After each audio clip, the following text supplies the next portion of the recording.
Hey everyone, it's Kevin Jones with Life, Mind, and Money. Is a housing crisis near? I'm not sure, but let's evaluate what we learned in 2008 and then compare it to today and see what facts would come out from it. So let's begin.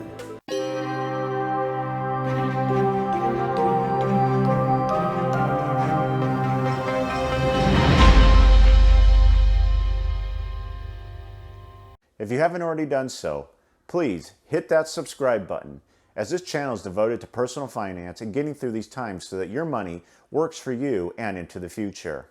Also, if you haven't done so, hit that little notification bell so you get future videos, and if you don't mind, also smash that like button, as it appreciates taking on the YouTube algorithm. So, as we evaluate whether a housing crash is coming, we really need to use some perspective and go back to 2008. Where we learned a lot about how that market crashed and what caused it, and then compare those in today's circumstances to figure out if we know anything is coming. So let's start thinking about it. In 2008, what happened?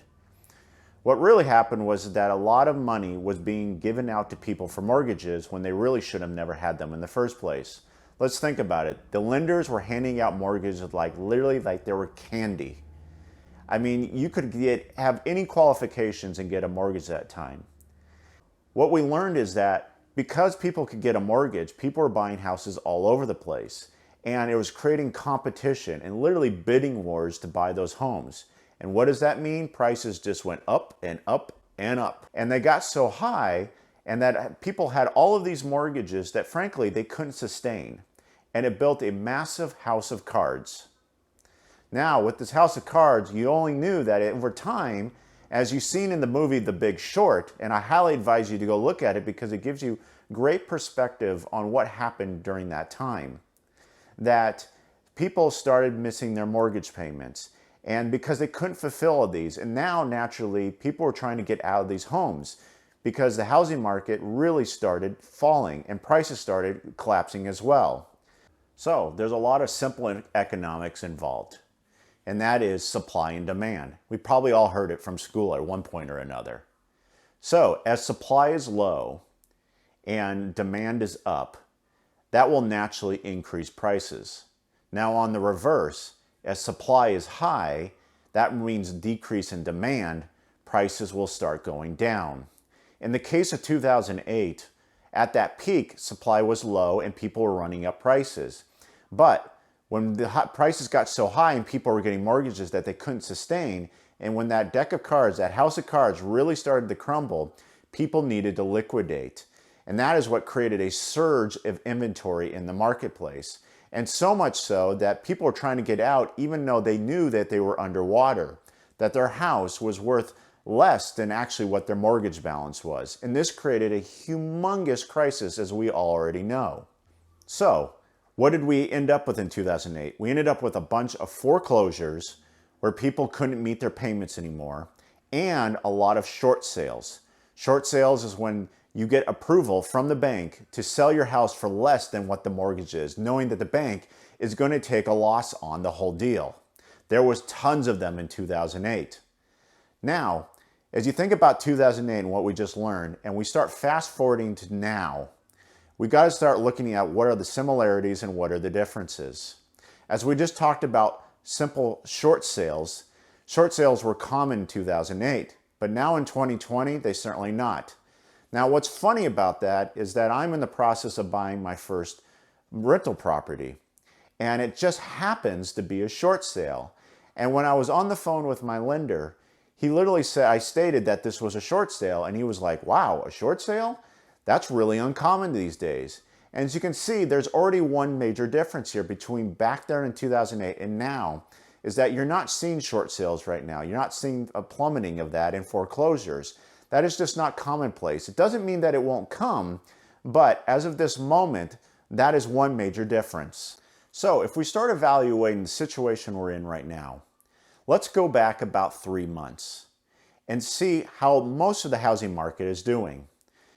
What you can know is that across the country, supply has been low, and it's been low for some time. And what does that mean? Prices have been going up quite substantially for quite some time. And actually, we're talking more than just the last 3 months. We're talking about years in the making. And the prices have been climbing ever since that bottom back in 2008. Now, as we reflect now at today, what's been going on? In the most part in our country, prices have still been climbing or stable. And the reason for that is back to basic economics, and that is supply is low. I've talked to a realtor and he was just saying that basically across the board, you still can't get homes. They're just not on the market. And I can understand why, because prices are still climbing. And frankly, it's building a lot of equity for people. So why would people want to sell their home and give up that equity? Now, another dynamic involved here is that mortgage rates are at basically all-time lows. You've never seen them so low, around the 3% range. And that will only entice people to want to go buy a home. So if there are little homes out there and people are competing because they can get a cheap interest rate on a mortgage, that will continue to drive price up. Once again, high demand, low supply. But there's an interesting dynamic coming into play right now, and that is lenders are starting to freak out a little bit.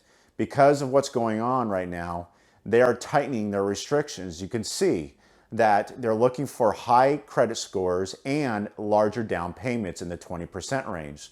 This hasn't affected all lenders, but I guarantee you that these standards will be coming to almost all lenders very soon. Now, the third thing involved here and why I believe home prices will remain stable, if not keep going up for at least the near term, is because our government has allowed forbearances on mortgage payments. As you can see on the screen that there's been millions of people who have not paid their mortgage payments because they've been allowed to. As you think back in 2008, that simply just wasn't the case.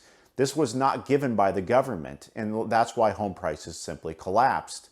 Now people have been given a free pass to move on and still work through their finances while not having to pay their mortgage.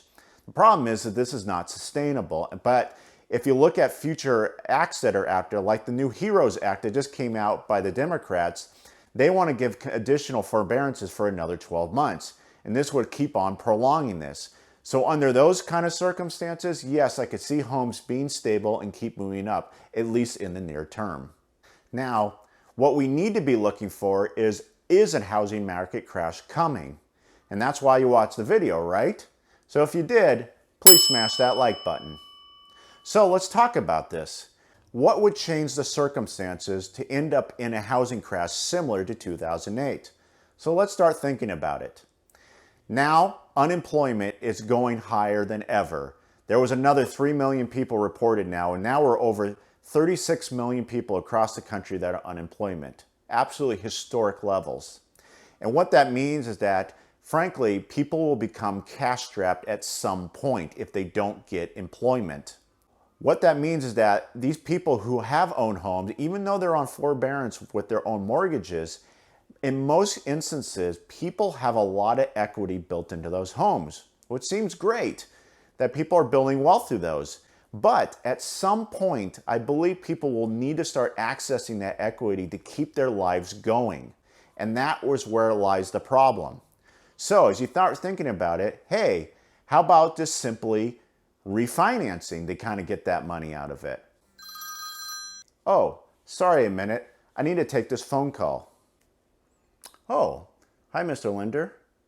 Really? That is some interesting information. I just happened to be recording something for my viewers, and I will certainly pass that along. I really appreciate your time. Have a good day. Wow, I just learned something new. I was just talking to my lender, and he was just stating about how if you want to cash out for refinancing, even at these low rates to kind of get that cash out of your homes, it is becoming very difficult to do that right now. And that makes a whole lot of sense. As you think about the lessons that lenders learned in 2008, is that there was no equity in the home, and they suddenly started crashing, and that's what it underwater and all these short sales happen. What I can imagine is that lenders want homeowners to maintain as much equity in their home just in case a crash happens, because if it does, it doesn't mean that the lenders will find themselves in trouble, losing to bad loans and in short sale situations. So I can see why you would want to refinance right now to cash some of that money out at historic low rates, but the lenders are simply not going to do that, or it's going to be very difficult because they want you to keep all of that equity in the home. So if this were the case, at some point, people will become cash strapped. Think about it. They've used their cash, they used their emergency fund, they can't get employment, and they have all of this equity and they can't even access it because they want to refinance. At some point, if it goes long enough, there will become a problem. And what this means is that eventually, I believe people will start selling their home only simply to access that equity and start getting cash for their family. So what does that do? It increases supply. And it also means that demand starts going down. And unfortunately, what does that do? It lowers home prices. Now, I don't know to what extent this could happen because I believe it all determined by how long this situation goes on. If this situation lasts for a few more months, then I think the housing market in general will be okay. I think housing prices will either go up a little bit or stay stable. Now, if we start evaluating this over the next year or longer, which we hope doesn't happen, I could see this situation being completely different and things will start churning.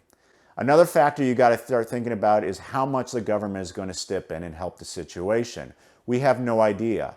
As we see all these bills that are coming out, they're talking about additional forbearance for people, but once again, nothing has been passed. So we have to really evaluate how long this is going to happen and how much longer people can go without having the sustainable cash they need in their lives. So, will a housing crash happen? We'll have to see. But I believe that these are the trademarks of 2008 and looking at them today to really evaluate and see if something's going to happen in the near future.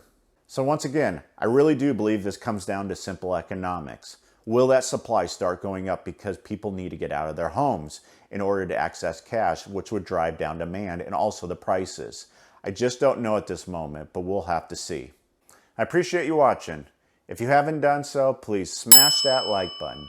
Also, leave your comments below. I'd love to hear from you. Do you have other perspective on how a housing crash might happen in this circumstance and where we are today? And lastly, please hit that subscribe button as we provide additional information about these times and your personal finances.